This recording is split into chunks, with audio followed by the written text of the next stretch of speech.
ABP news, सर्वसामान्य जनतेचं खुलं व्यासपीठ। अकोले तालुक्यातील शेंडी भंडारदरा येथील स्पिलवे परिसरातील आदिवासी टपरीधारक आणि बोटिंग व्यावसायिकांना जलसंपदा विभागाने बजावलेल्या अतिक्रमणाच्या नोटिसा अन्यायकारक असल्याचा आरोप करत या नोटिसा तात्काळ रद्द कराव्यात, अन्यथा तीव्र आंदोलन करण्याचा इशारा देण्यात आला आहे। स्थानिक आदिवासी बेरोजगार तरुणांनी आणि सामाजिक कार्यकर्त्यांनी लेखी निवेदन देऊन ही मागणी केली आहे। भंडारदरा जलसंपदा विभागाने 28 जुलै 2025 रोजी टपरी आणि बोटिंग व्यावसायिकांना अतिक्रमणाबाबत नोटिसा बजावल्या आहेत। या नोटिसांमुळे आदिवासी समाजामध्ये भीतीचे आणि चिंतेचे वातावरण पसरले आहे। याबाबत चर्चा करण्यासाठी झालेल्या बैठकीनंतर समाजसेवक अनंत महादू घाणे यांनी उपअभियंता पाटबंधारे विभाग अकोले आणि शाखा अधिकारी जलसंपदा विभाग शेंडी यांच्याशी दूरध्वनीवर संपर्क साधून हा प्रश्न मांडला। यावेळी सकारात्मक चर्चा झाल्याचे सांगण्यात आले आहे। नमस्कार, मी समाजसेवक अनंत महादू घाणे आणि माझ्या समितीत असलेले कृषी पुनरुद्धार समिती बाजार समितीचे डायरेक्टर तुकाराम खाडे, बुळे साहेब, रोंगटे साहेब, रामदास पिचड साहेब, गोगा बुळे साहेब, सोमनाथ रोंगटे साहेब, रामदास देशमुख साहेब, अशोक इदे साहेब, रघुनाथ खाडे साहेब, एकनाथ खाडे साहेब, दिलीप खाडे साहेब, प्रकाश खाडे साहेब, बापू खाडे साहेब, सकृ आंबवणे, राजू इदे, प्रकाश खाडे, काळू खाडे, पोपट इदे, शरद इदे, गोपाळ खाडे, कैलास बुळे, भास्कर खाडे, लालू इदे असे सर्व टपरीधारक यांच्या गेल्या 2 दिवसापासून त्यांचे फोन आवून त्यांचे ज्या चिंताग्रस्त हालचाली या सोडवण्यासाठी आणि त्यांना आधार देण्यासाठी आज वस्तुस्थिती जाणून घेऊन त्यांच्यासमोर बैठक घेतली। या बैठकीमध्ये माननीय जोरेकर साहेब, पाटबंधारे विभाग अकोले व माननीय भांगरे साहेब,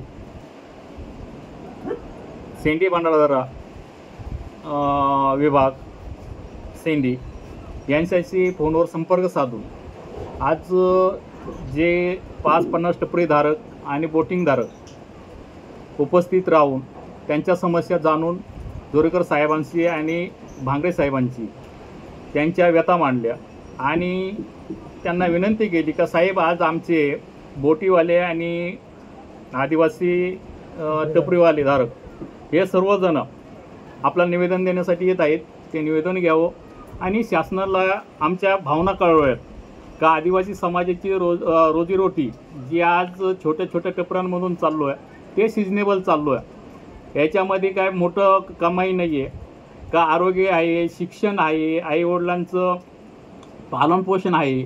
हे करत असताना बोटिंगवर किती धंदा होतो 2 महिन्यामध्ये किंवा टपऱ्यांवर 2 महिन्यामध्ये किती धंदा होतो का, रोजगार जो हिरावून आज नोटिसीद्वारे घेणार असतील आणि कोणता तरी जो पर्यटन विकास आराखड्याच्या नावाने शासनाने जे आदेश काढले आणि प्रशासनाने तात्काळ कारवाई केली, तर प्रशासनाला विनंती आहे का तुम्ही जरूर पर्यटन विकास आराखडा शासनाच्या म्हणण्यानुसार सादर करा, पण या पर्यटक विकासाच्या अनुषंगाने जो विकास आराखडे त्याच्यात माझे आदिवासी बंधू जे गोरगरीब आणि हातोवर पोट असलेले सर्व आदिवासी तरुणांनाच इथं पर्यटन विकास आराखड्यामध्ये सामावून घेऊन त्यांना छोट्या मोठ्या धंद्यांना आर्थिक जी गरज असेल ती बघून त्यांना अर्थसहाय्य करून त्यांना उभं करण्याचं काम पर्यटन विकासातून करावं, असं मी शासनाला माननीय पालकमंत्री राधाकृष्ण विखे साहेब यांना विनंती करतो का विखे साहेब, तुम्ही आमच्या आदिवासींच्या नेहमी संपर्क राहून प्रत्यक्ष इथं वृक्षारोपण करताना जे बघितलं का कुठंतरी आमचा देशावर जाऊन माणूस रोजगाराने काम करतो आणि आज कुठं त्याचे 4 महिने किंवा 2 महिने कमवायचे दिवस आले आणि तात्काळ प्रशासनाने कारवाई केली तुमच्या आदेशानुसार, ती तात्काळ कारवाई थांबवावी। आमची सर्वात महत्त्वाची मागणी का 7 तारखेपर्यंत जे टपऱ्या काढण्यासाठी जी नोटीस बजावली ती तात्काळ मागे घ्यावी। दुसरी मागणी अशी आमची आहे का जो आराखडा तयार होईल विकास आराखडा, त्यामध्ये सर्व आदिवासी बेरोजगार तरुणच राहतील तिसरी मागणी का जे धरणग्रस्त जे बेरोजगार आहेत त्यांच्या जमिनी पाण्यामध्ये गेलेल्या आहेत, ते आस्था जमीनपासून वंचित आहेत. वर्ग 2च्या जमिनी आहेत, त्यांच्या वर्ग 2च्या जमिनी एक जर केल्या तर शासनाकडून त्यांना कोणत्या तरी फायदा किंवा त्यांना कर्ज घेता येईल. आज या लाभार्थ्यांना टपरीधारक असतील, बोटिंगवाले माझे आदिवासी बांधव असतील, त्यांना कोणत्याही प्रकारचं कर्ज लोन घेता येत नाही. वर्ग 2च्या जमिनी असल्यामुळं कोणतंही पीक विमा मिळत नाही. इकडं वस्तुस्थिती जाणून पालकमंत्री राधाकृष्ण विखे पाटील साहेब, तुम्ही वस्तुस्थिती जाणून तात्काळ प्रशासनाला आदेश करा का ह्या नोटिसी मागे घ्या आणि नोटिसी मागे घेऊन कायमस्वरूपी व्यवसायासाठी त्यांना पुनर्वसन करा. कायमस्वरूपी त्यांना इथं व्यवसाय करण्याची परवानगी द्या का इथून पुढं त्यांना अशा नोटिसा बजावल्या जाणार नाही शासनाकडून. आमची शेवटची मागणी अशी आहे का व्यवसाय करत असताना कोणी जरी आरोप करत असतील किंवा राजकीय द्वेषापोटी जरी आरोप करत असतील का बोटिंगमध्ये सिक्युरिटी नाही आहे व धरणावर सिक्युरिटी नाही आहे, तर आमचे आदिवासी कष्टकरू बांधव, बेरोजगार तरुण आणि सर्व समाज हे धरण जसं तयार झालंय हे राखण्याचं काम आमचेच आदिवासी बांधव करतायत, आमचेच तरुण वर्ग करतायत.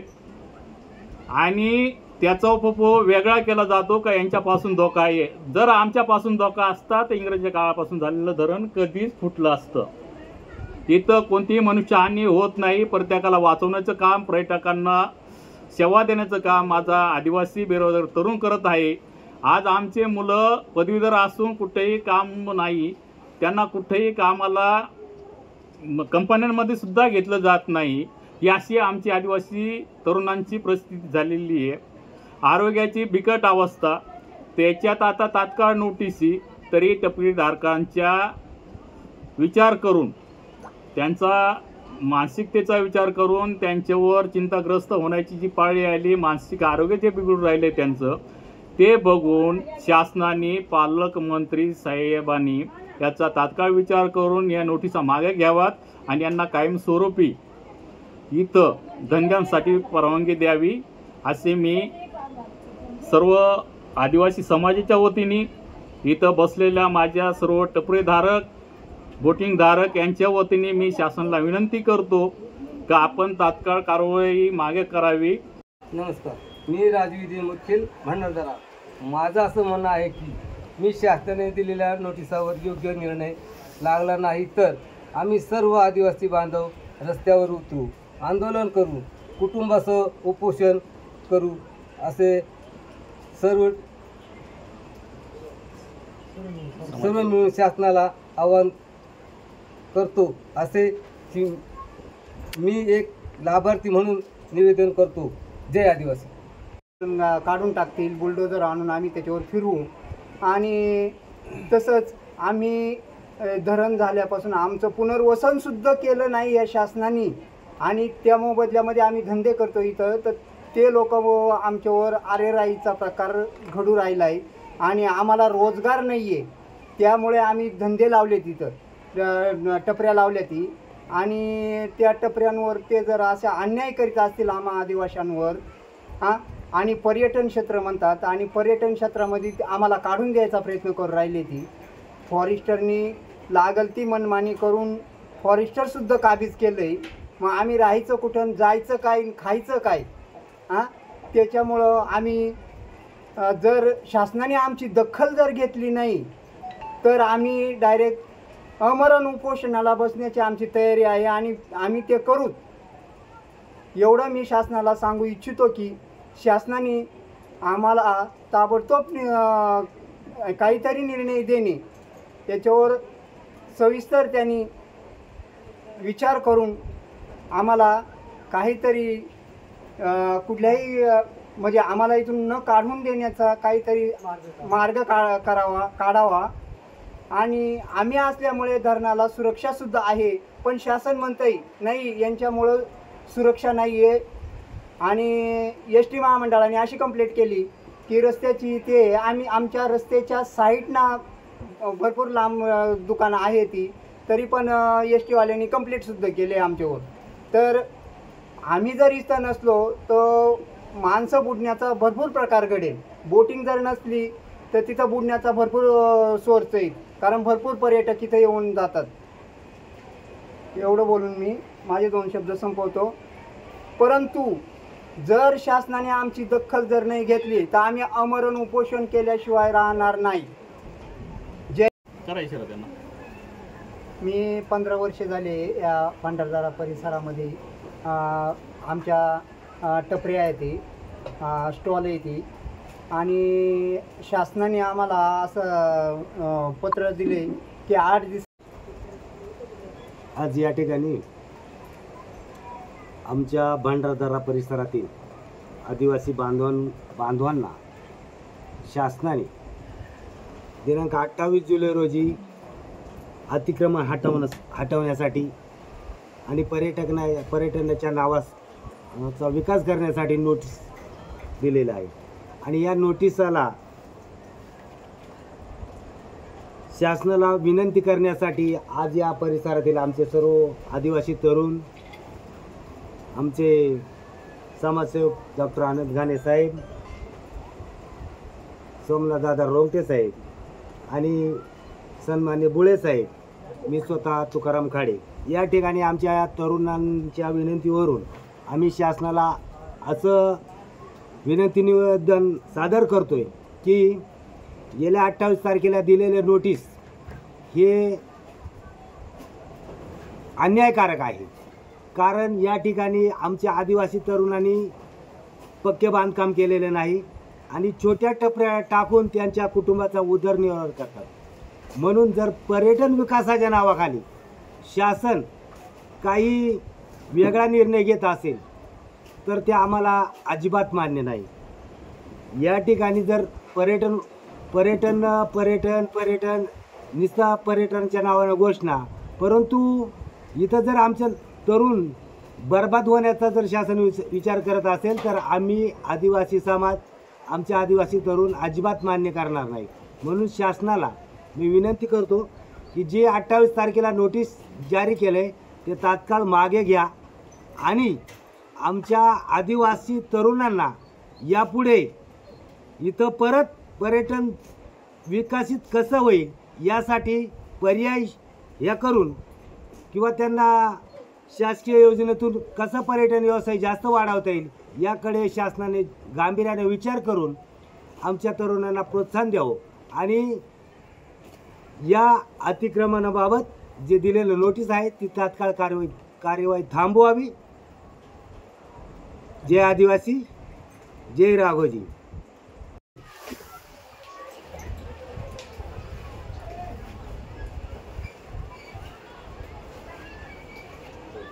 माने इरिगेशन डिपार्टमेंट यांनी जे आम्हाला 28 तारखेला ज्या नोटिसी काढलेल्या आहेत, आमच्या रोजगारावरती जे प्रॉब्लेम आलेले आहे, आमच्या रोजचा जो प्रश्न आहे, यांनी नोटिसा देऊन तत्काळ आमचे जे बोटिंग असो टपरे असो या बंद करायला सांगितलेले.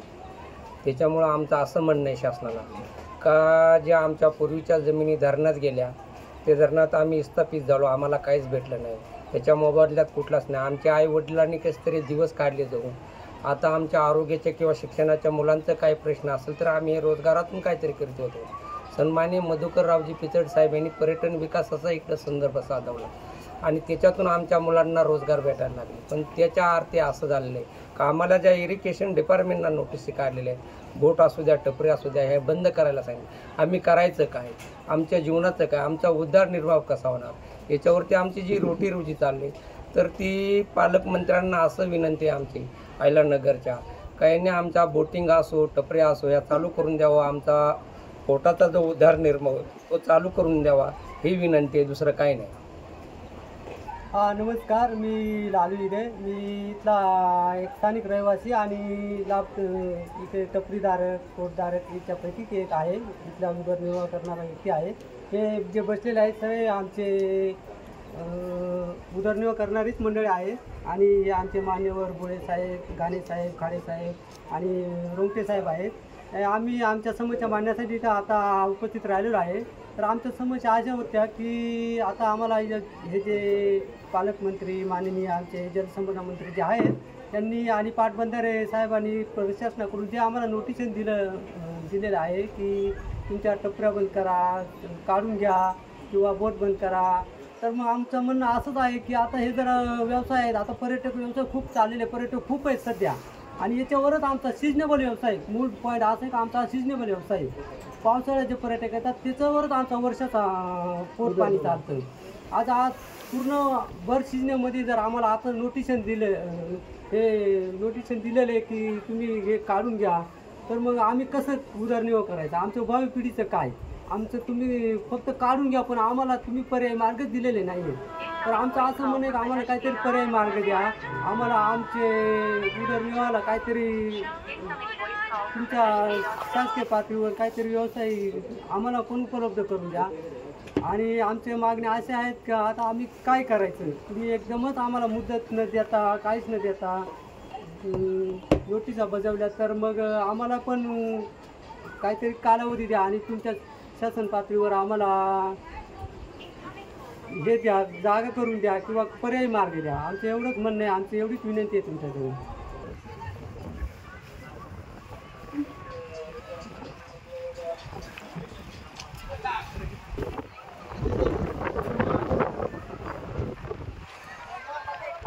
नाही तुमचं नाही काढलं. मी राजू दे मुदखेल भंडारदरा. माझं असं म्हणणं आहे की शासनाने दिलेल्या नोटिसावर योग्य निर्णय लागला नाही तर ऐक ना दादा, ती कट कर ना, त्यांचा आवाज आहे ना. महाराष्ट्राचे सर्वमान्य दैनिक समर्थ गावकरी अहमदनगर, पुणे, नाशिक, जळगाव, धुळे, नंदुरबार, सोलापूर, कोल्हापूर, सांगली, सातारा, मुंबई, ठाणे, पालघर, रत्नागिरी, रायगड, सिंधुदुर्ग, नांदेड, उस्मानाबाद, बीड, औरंगाबाद, नागपूर, गडचिरोली, भंडारा, गोंदिया, अकोला, यवतमाळ, बुलढाणा येथून एकाच वेळी प्रसिद्ध होणारे एकमेव दैनिक सर्वसामान्य जनतेचे खुले व्यासपीठ. संपादक आहेत विश्वासराव आरोटे. मोबाईल नंबर आहे 9423 38 85 08. दुसरा मोबाईल नंबर 9423 46 72 72. तिसरा मोबाईल नंबर 75 88 15 0001. वेबसाईट आहे sgavkari.com. मेल आय डी आहे aklgavkari@gmail.com.